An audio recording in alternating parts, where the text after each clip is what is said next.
ate dusulumu ni anene ate dalijaya ni anene ate dusulumu.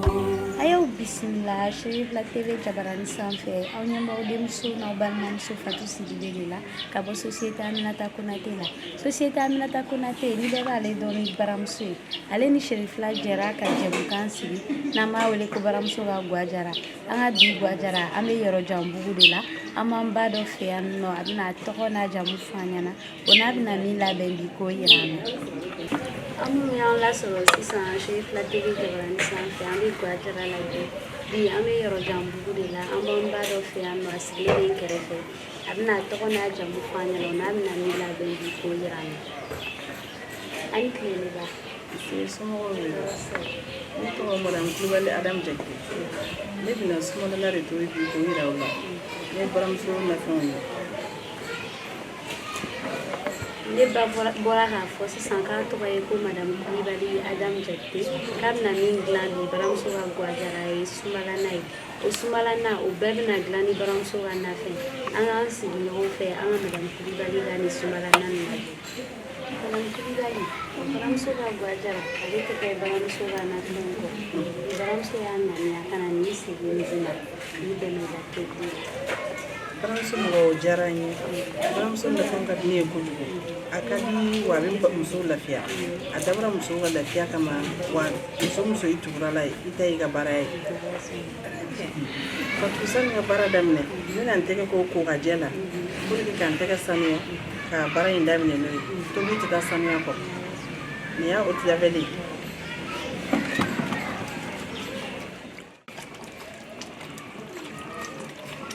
Ka tɛgɛ mikɔrɔ misɛnw i bɛ sɔrɔ ka safunɛji dɔɔni k'i tɛgɛ la ka tɛgɛ tɔ sanuya n'o ye.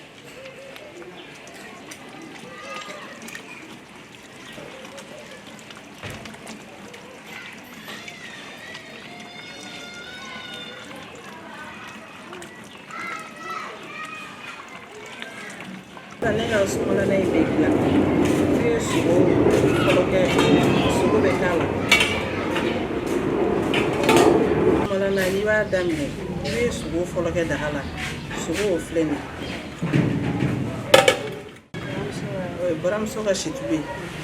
komi an bɛ ka baramuso ko de don donc a bɛɛ ye baramuso ka produit ye quoi. Nin ye tomati mugu ye o bɛ k'a la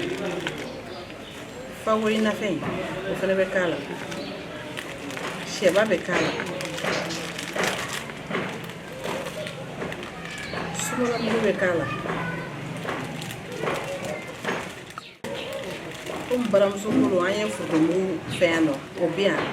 o dɔw forontobali de ka di dɔw fɛnɛ o t'a tiɲɛ quoi i bɛ se k'o fɛnɛ dɔ fili a ɲɛfɛ. Nin ye poivre mugu ye o bɛ k'a la légume la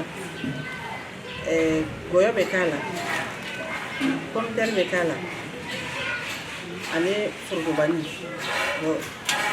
jaba fana bɛ k'a la pati bɛ se ka k'a la bɔn komi sisan o mangelen don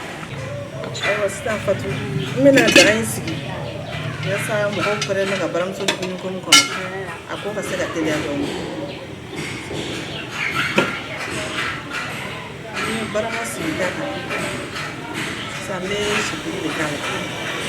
baramuso ka situlu ale ka ɲi mɔgɔ ma kosɛbɛ. A bɛ kɔnɔnabana kɔnɔna nɔgɔya wa ale bɛ kɛ farisogo la fɛnɛ situlu nafa tɛ se ka fɔ ka ban quoi ale b'an ka farafinna baara in caman kɛ yan nɔ. I ka kuma sɔnni dira kosɛbɛ an b'a yira mɔgɔw la ko baramuso ye situlu ye parce que ne b'a dɔn nin mɔgɔ caman de bɛ kaba baramuso ye ɲɛgɛnɛ bɔ awɔ baramuso ye situlu bɔ a filɛ nin a lasagolen don fo cɛnin kɔnɔ a ka ɲi kasa yɔrɔ yɛrɛ y'a mɛn kasa ka di kasa t'a fɛ fɛn t'a la foyi t'a la baramuso ye ɲɛgɛn parce que baramuso tigi mama dugu ale b'o fɛn fɛn bɛ musow lafiya ale b'o de la a filɛ nin ye Madame Kulibali bɛna n'a ka sumalana tobi ni situlu de ye aw yɛrɛ ɲɛ b'a la tobili bɛ kɛ n'a ye i bɛ se k'i min n'a ye kasa t'a fɛ fɛn t'a la mɔgɔ caman bɛ siran situlu ɲɛfɛ hali docteur b'a fɔ den tɛ nin situlu la a bɛɛ ye juste cɛncɛn min bɛ kɛ sugu la o dɔrɔn de don n'o tɛ o dɔrɔn de ka wusa baramuso ye situlu bɔ a kɛ San kɛ daga la. Ne bolo ka k'i la. I ka nin ladi a bɛ tobi ni situlu ye. Nka a bɛ se ka tobi ni tulu gansan ye tɛ situlu A ye. bɛ se ka tobi ni tigɛtulu ye mais a situluma de ka di kosɛbɛ o de kama an ye situlu in demandé quoi. Sisan Fatu n'i ye situlu kɛ daga la i bɛ ganifin dɔɔni k'a la wa i bɛna ji dɔɔni k'a la. N'an ka sugula situlu ninnu don i bɛ se ka jaba dɔɔni tigɛ k'a fili a la n'i ye ganifin k'a la i bɛ jaba dɔɔni k'a la ka kɔgɔ dɔɔni fili a la pour que situlu in kasa bɛ tigɛ dɔɔni bon comme baramuso ta don an m'an yɛrɛ sɛgɛn ka jaba k'a la k'a kasa tigɛ quoi. Madame Kulibali, baramuso ka ga jara salami bulon de don. E ko san k'i bɛ ganifin k'a la. Mɔgɔ dɔw de y'u sigi spécialement ka bila aw demi ne bɛ k'a dɔn ganifin tɛ kuma la. Ganifin in bɛ k'a la parce que ganifin in b'a gu de don a la. Odeur dɔ bɛ ganifin la o yɛrɛ de ka d'a la. An y'o yɔrɔ faamuya kosɛbɛ o jaabili diyara n ye parce que n'i bɛ tobili kɛ mɔgɔw bɛ ɲininkali kɛ mun na nin kɛra la mun na nin kɛra la. Bon sisan an bɛna sogo kɛ daga la.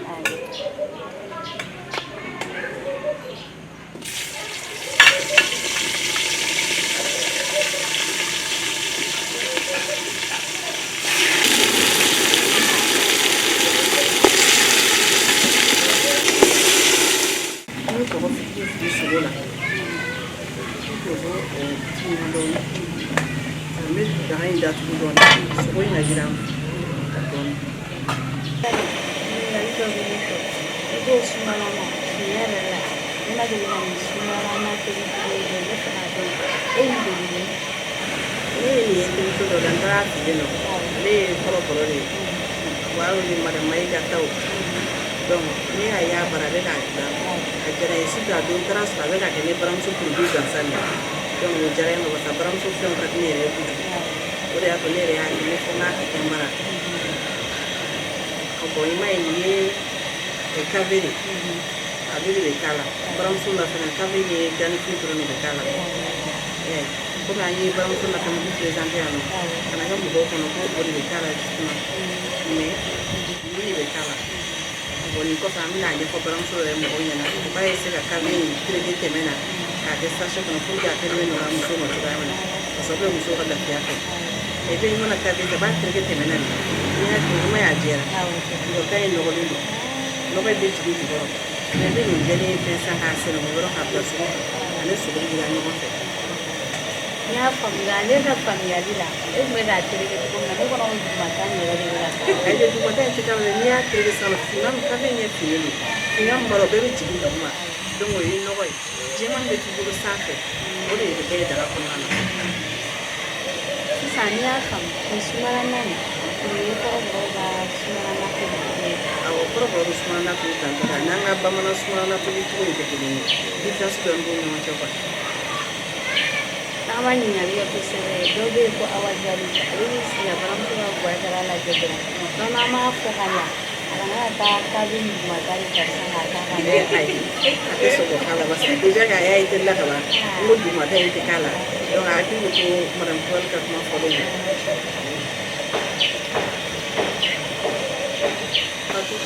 Sisan n bɛna n ka jaba de k'a la.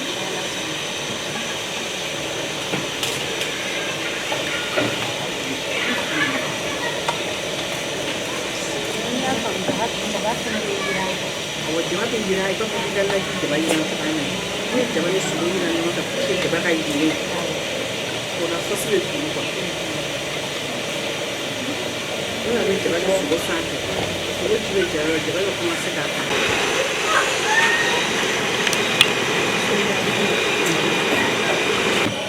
Fatu n bɛna ji dɔɔni k'a la ka sɔrɔ ka baramuso ka tomati mugu k'a la. Ne y'a kɛ n ka minɛn in kɔnɔ a bɛ dilan ni baramuso ka na de baramuso ka na jɔyɔrɔ caman b'a la kojugu.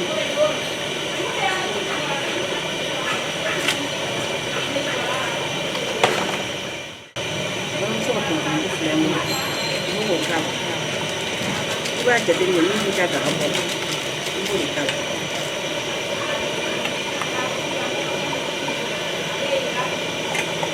Ko lɔgɔti de ka k'a la. Awɔ lɔgɔti bɛ k'a la bɛɛ n'a bu de don nafɛn fɛn fɛn kɛ daga in na a bɛɛ n'a jɔyɔrɔ don wa n'i b'a dun i b'a bɛɛ santi daga in na.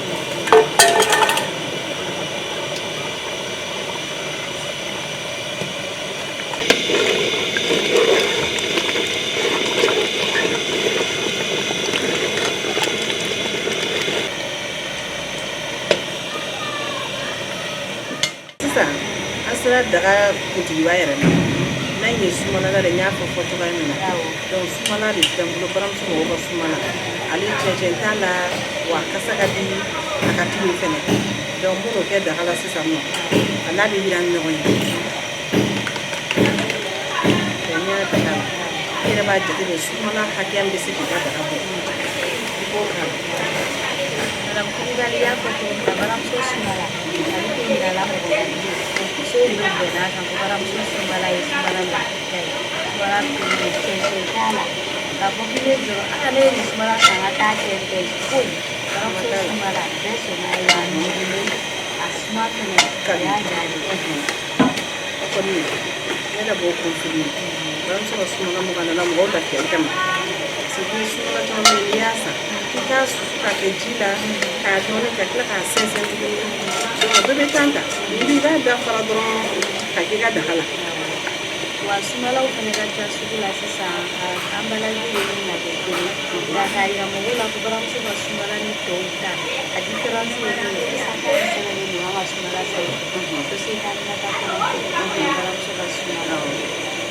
N'i ye baramuso yɛrɛ sɛbɛnlen don a sanfɛ o bɛɛ y'a différence ye baramuso fɛn ni fɛn tɔw fɛn mana caya sugu kɔnɔ cogo o cogo ani baramuso ta in tɛ kɛ kelen ye parce que baramuso kɔni ale kɛra cogo ale muso tɔ tɛ kelen donc o bɛ cogoya min na fɛn ni fɛn tɔ tɛ kelen ten cogo la. N'i y'an ka bɔrɛ ni pomme de terre k'a la ani daga tɔ bɛ yira ɲɔgɔn fɛ pour que daga ye ban yira na yɔrɔ la o b'a sɔrɔ ale fɛnɛ bɛ min lamɔ o la daga ji de kɔ ji caman tɛ k'a la i bɛ ji dɔɔni k'a la dɔrɔn a bɛ dɔɔni tugu dɔrɔn i b'a jigin bon n'i y'a daga bila sisan ko fɔ daga ji kɛra ko ka gɔyɔ k'a la donc gɔyɔ tɛ mɔn i b'a k'a la joona pour que ka se ka o b'a sɔrɔ i ka bɔrɛ ni bɛɛ ye ka ɲa k'i ka pomme de terre wɔrɔ k'o ko k'a jɛ sɔrɔ k'a sɛnɛ sisan ka kɛ daga kɔnɔ. Pomme de terre hakɛya ka kan i da k'a la i bɛ se k'o k'a la parce que a bɛ dun n'a ye. I yɛrɛ y'a fɔ cogo min na a naji tobi cogo de ka sumala nin de caya sumala de bɛ caya ka tɛmɛ i n'a fɔ nin bɛɛ la jabayirani tɛ k'ale la ayi jabayirani tɛ k'a la jɛgɛjalan tɛ k'a la fɛnɛ. jɛgɛjalan tɛ k'a la kɔmuti tɛ k'a la. Ayi jɛgɛjalan fansi tɛ k'a la jabayirani tɛ k'a la fɛnɛ ne kɔni i bɛ sogo de kɛ k'a labɔ pour que parce que i b'a dɔn an kɔrɔbɔrɔw fɛ yen samiya dun de ka d'an ye donc an ka dumuni fanba bɛ sogo de ni sogo ye daga labɔ dɔrɔn a bɛ diya.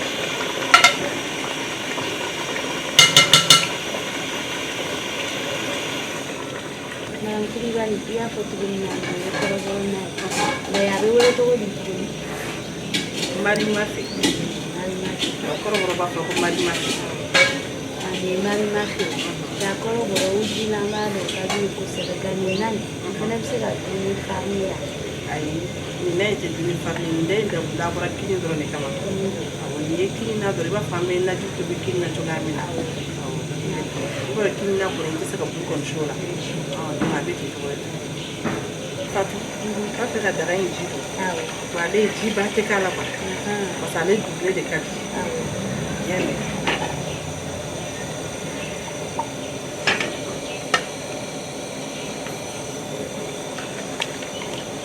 I bɛ a ji fɛngɛ pour que sogo bɛ tobi halisa ka mɔn cogoya min na i y'a mɛn mais ale b'a to a bɛ tobi f'a bɛ gɛrɛngɛrɛ tuguni k'a ka ji dugu quoi kosɛbɛ fɛrɛ basa sisan an bɛna malo de susu malo kelen kelen i b'o ko k'o jɛ k'a susu k'a mugu bɔ o de bɛ k'ale gamugu ye gamugu tɛ k'ale la quoi i y'a mɛn. Malo de bɛ tila ka susu malo de bɛ susu k'a ji dun donc hali ni i bɛ se ka n'a ji hakɛya k'a la ji min b'i ka daga bɔ i b'o k'a la o tɛ baasi ye n'i y'a tobi n'i ka nafɛnw mɔnna k'a se degré min na dɔrɔn i bɛ malo susu sisan ka k'a la a bɛ duru. Yɔrɔ min faamu tiɲɛ yɛrɛ la don o don kolo bɛ taa ka na so baramuso baramuso ka guwa kɛra fɛn dabɔlen de kama an tɛ bila minnu dɔn an ka mɔgɔ ɲini bɛ se k'an dege a la i ka nin sumala na nin i yɛrɛ ɲuman mari ma fɛ tɛ bi kɔni an ye ko caman y'a la baramuso ka sumala kɛra a la pɔvuru bɛ k'a la n'i ye daga ji dɔn ka ban se k'i ka pɔvuru k'a la k'i ka manzini k'a la n'i y'olu k'a la i b'a datugu sisan a ka tobi a fɛrɛ ma n'i y'a ye legume ninnu mɔna tuma min na i bɛ malɔmugu tɛntɛn sisan k'a k'a la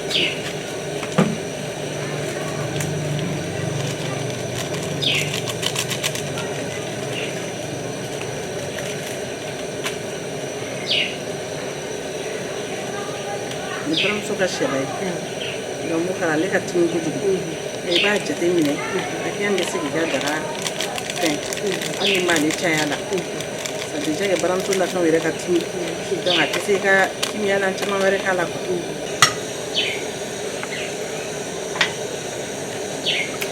komi an bɛ baramuso ka ko de kunna dagani o de filɛ nin ye baramuso ka daga ye n'a ma ɲɛ an bɛ baramuso ka daga kunna a tobi tɛ se ka kɛ ale kɔ donc o de kama n ye baramuso ka daga ta sisan nɔ n bɛn'o kelen k'a la Fatou sisan nɔ komi n ka na mɔna n b'a fɛ ka gamugu kɛ wagati sera a la bon an ka nin sumalana ye gamugu tɛ k'a la an bɛ malo de susu malo kelen kelen i b'a daji n'a ɲiginna i b'a susu k'a tɛntɛn n'i y'a tɛntɛn sisan i bɛ ji fitinin k'a la k'a kɛ k'i ka na dun a bɛ bila gamugu pilasi la quoi n y'a f'i ye cogoya min na malɔmugu in dɔnni ne filɛ n bolo nin ne de bɛna bila gamugu pilasi la parce que ale sumalana ye gamugu tɛ k'ale la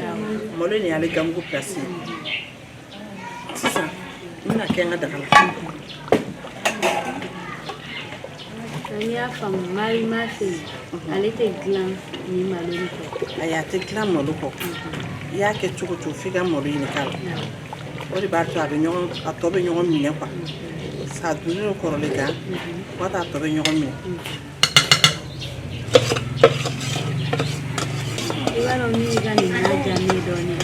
i y'a ko k'a tɔgɔ ye mari ma fɛ baramuso na fɛn caman de kɛra i ka na n'a y'a ta yɛrɛ k'a jate a bɛ 7 bɔ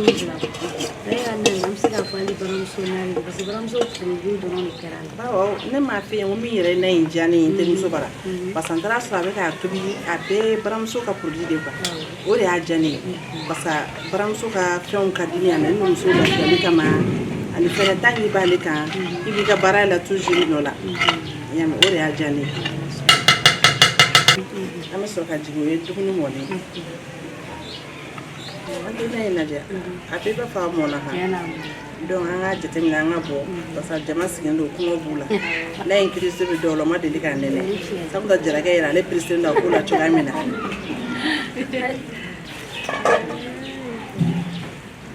kulubali naani ɲana dɛ n'a ye kɔni bulɔkute n'a ye na koyi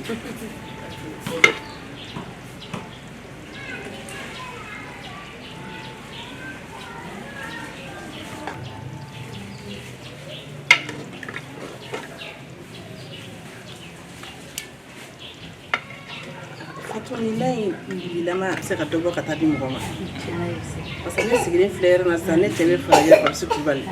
n'a ɲɛ bɛ ne sigi la nin tobili la n'a ma nɛnɛ dɔrɔn a bɛ sɔn ka bana parce que ale ka baramuso préféré de ye ne ye n'ale ma ne ka plat dun dɔrɔn a tɛ lafiya donc n bɛ fɛɛrɛ sugu bɛɛ kɛ a bɛ jɛma n bɛ dɔɔnin bila ka taa d'ale ma yaasa a ka na in nɛnɛ Kulibali ni monsieur Kulibali ma nin fɛnɛ dun nin ma ɲi dɛ ayi monsieur Kulibali e b'a dɔn kɔni Papisi Kulibali y'a dun yɔrɔ dɔ kɔni ko monsieur Kulibali b'a dun n ko monsieur Kulibali ko kun ye Papisi b'a sɔrɔ ale de nɔfɛ o i nɛnɛ bi a ma nɔgɔn dɛ Mali b'a yira ale kɔnɔfuru ka bon cogo min na dumuni ka d'ale ye kojugu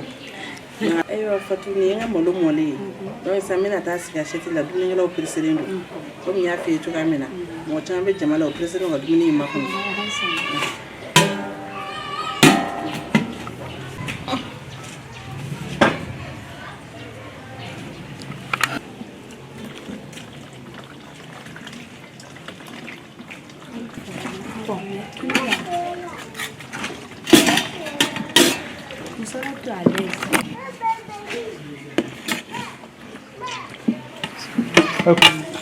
baramuso na ye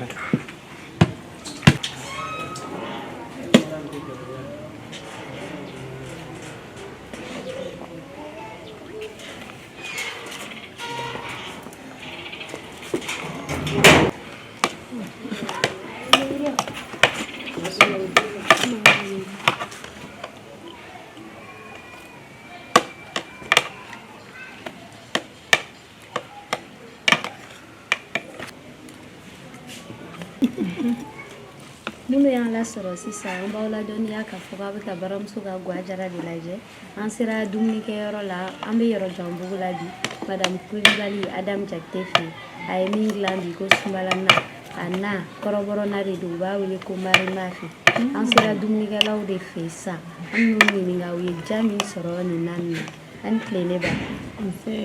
somɔgɔw i tɔgɔ n'i jamu Fatumata Kulibali. Fatumata Kulibali e ye ja jumɛn sɔrɔ Adamu ka nin na la na in kɔni a diyara dɛ mais baramuso de y'a sankɔrɔta parce que baramuso ka nafɛn ninnu a nana an lafiyali kama a ye tobili kɛ a ma susuli kɛ a ma fosi a ye papiye ni fara fara dɔrɔn ka k'a la na in kɔni diyara yɛrɛ de nka e bɛ se ka mun de fɔ mɔgɔw ye baramuso ko kan a baramuso kɔni a nana an lafiyali de kama mɔgɔw kan k'a san yɛrɛ de bura kɔni a ye bɛɛ lafiya a ye musow lafiya a ye jeunes kɛ baarakɛla ye wa fɛnɛ sisan minnu bɛ foro baara ninnu kɛ olu bɛɛ lafiyara sisan baramuso nali ɲana yɛrɛ de merci beaucoup sisan dumunikɛla wɛrɛ b'an kɛrɛfɛ an bɛna ɲininka sa ye ja min sɔrɔ nin marima fɛ an tun bon ne tɔgɔ Dirisa Kulibali bon tiɲɛ yɛrɛ la na in diyara yɛrɛ yɛrɛ su ne ba yɛrɛ de y'a tobi mais a baramuso furuto in yɛrɛ b'a sankɔrɔta kosɛbɛ i ma ye sa ne kɔni bɛ k'a dun dɛ tiɲɛ yɛrɛ la e bɛ baramuso furu kun jumɛn i n'a fɔ ni yɛrɛ n b'a foto dɔn n b'a rajini dɔn n b'a papuru dɔn seleri layiw bɛ yen jabayiraniw bɛ yen n bɛ caman dɔn baramuso la quoi fawoyiw tigɛdɛgɛw mais bon presque nan fɛn fɛn bɛ sugu la n b'a bɛɛ dɔn a la. merci Dirisa Ne tɔgɔ Gundo Dramé Ditipayi Madame Karabo. Baramuso ka a diyara kojugu an ma dan foyi de sɔrɔ a la baramuso yɛrɛ nana an musow lafiyali de kama le fait que dugu yɛrɛ bɛ jɛ i ti kolon ye yɛrɛ o yɛrɛ ye lafiya dan ye donc an b'a fɛn bɛɛ sɔrɔ nɔgɔya la ne yɛrɛ fɛ baramuso ka fɛn min ka di ne ye kosɛbɛ kosɛbɛ o y'a sunbala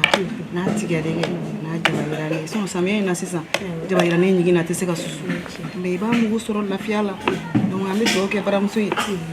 ala k'aw bolo mɛn aw ka baara la yarabi a ma société ala k'a sankɔrɔta